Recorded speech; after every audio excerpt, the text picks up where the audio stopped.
You wouldn't be a personal development, self-help style YouTuber if you didn't use the phrase changed my life or saved my life in almost every video title. The first habit that could change your life forever is to drink more water. Oh yeah, I can feel my life changing. Oh. I actually take pride in the fact that up to now only one video of mine has had the phrase changed my life. It was about cold showers. I made it a year ago and I stand by that video. But then again, I used to really get into these long personal development sprints in which I would try to completely overhaul my personality, try to turn myself into David Goggins for real. But it was only when I started taking a smaller approach, when I started doing small implementations on the day-to-day, that I noticed that my weeks and even my days started looking dramatically different. When you change a handful of implementations every day, life does change pretty fast. And so in this video, I'm gonna be going over 5 habits that have changed my life the most. The first habit that has made a profound impact, especially in my creative life, is a principle called mindstorming. I learned this from the works of Brian Tracy. I've talked about it a few times in the past, but here's the principle in essence. Take out a pen and a blank sheet of paper. Write your top goal in the form of a question at the top of the page. Your question should be specific and time-bound. For example, how can I double my income by the end of the year? Then write out exactly 20 answers to the question. Do not judge your answers. Do not put any thought as to how practical or possible the answer is. Your first 5 to 10 answers will be easy. As you press on, the next 10 answers will be much more difficult, but then this is where the magic happens. Keep going. Once you have 20 answers, then and only then qualify them. Choose the best answer and resolve to get work on that answer that very day. When I first started practicing mindstorming, I was out of work and I didn't have any way of getting more auditions as an actor even.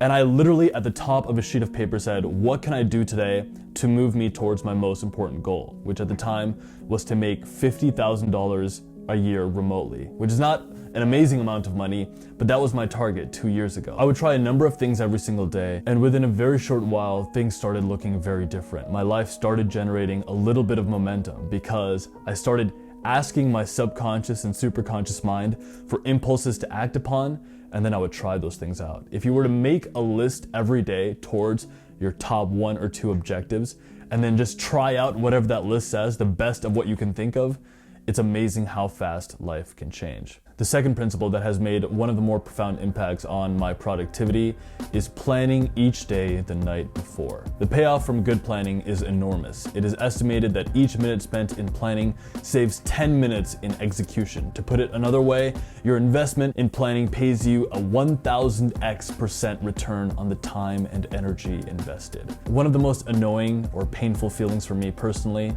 is not knowing what I'm supposed to be doing, not knowing when I'm supposed to be working or when I should be resting. Whenever I do plan out each day the night before and then sort of go through a mental rehearsal of what that day would look like, I notice that I'm carried by a thread. I sort of have this calm about this is gonna happen and then this is gonna happen, and I end up generating a much deeper sense of fulfillment about that day, thinking this day was well spent. A third principle that's changed my life that actually makes the second principle even more powerful is gratitude plus visualization. This is something that I picked up from Joe Dispenza's book called Becoming Supernatural, but he talks about how our emotions can actually affect us on an epigenetic level. If you pair that with something like visualization, where you sort of imagine the results that you want very vividly, and also imagine yourself going through the process of the things that you should be doing day in and day out, then you find that from that state of positive emotion and that visualization, you just end up doing more of the right things naturally, subconsciously.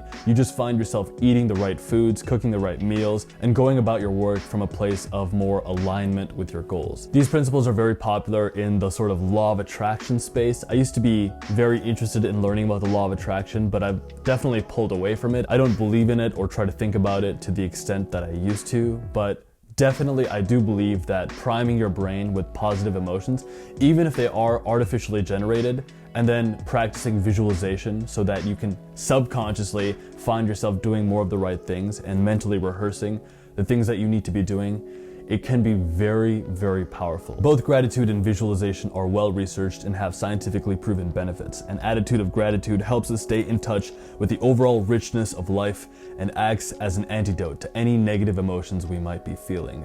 Visualization is a powerful tool that high performers from a myriad of disciplines use for programming their subconscious mind. And this practice of imagining my goals achieved and also imagining myself enjoying the process of achieving them, it has helped, at least I feel it has, in helping me get closer to my objectives. The fourth habit that has made a huge impact for me, I've talked about it a few times now, is morning exercise. Sometime in the fall, I gave myself a challenge of running 1 mile every single day, first thing in the morning.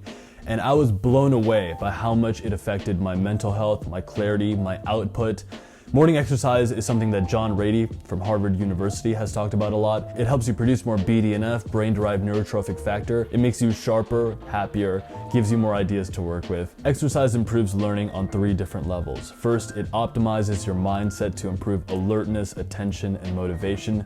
Second, it prepares and encourages nerve cells to bind to one another, which is the cellular basis for logging in new information. And third, it spurs the development of new nerve cells from stem cells in the hippocampus. Rarely do I miss a day of exercise in the morning, but when I do, I realize that I'm not as sharp and I'm not as happy. So it's something that I make a very, very important priority. And the 5th habit is perhaps one that I'm the least good at practicing, but it does give the highest return on investment, which is sleeping enough.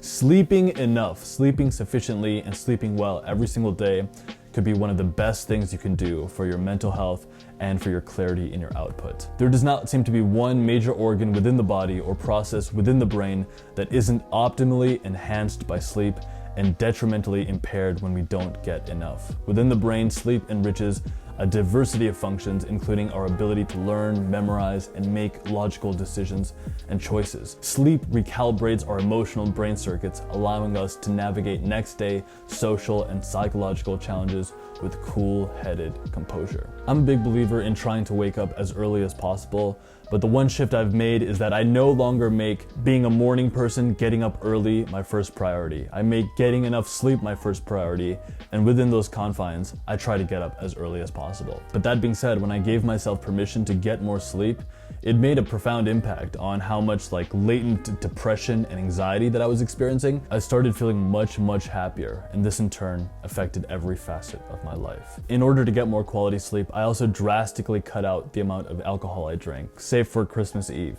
But generally speaking, I drink very little now, and I think that has made a huge impact on the quality of sleep I get as well. And that's it. These are the 5 habits that have made the biggest difference for me, both in terms of my output at work and also my overall well-being. I'd love to get your perspective on any habits that work especially well for you. Moving forward in 2020, I do want to do some videos that are of the type of Matt D'Avella or Wheezy Waiter, where I try a habit out for 30 days. And so I'd love to get any insights from you about habits that I could implement for the next 30 days. I'm thinking my first challenge video for the year actually might be stretching like David Goggins for 30 days. I think that could be a really useful one. That's it for today's video. Thank you so much for watching.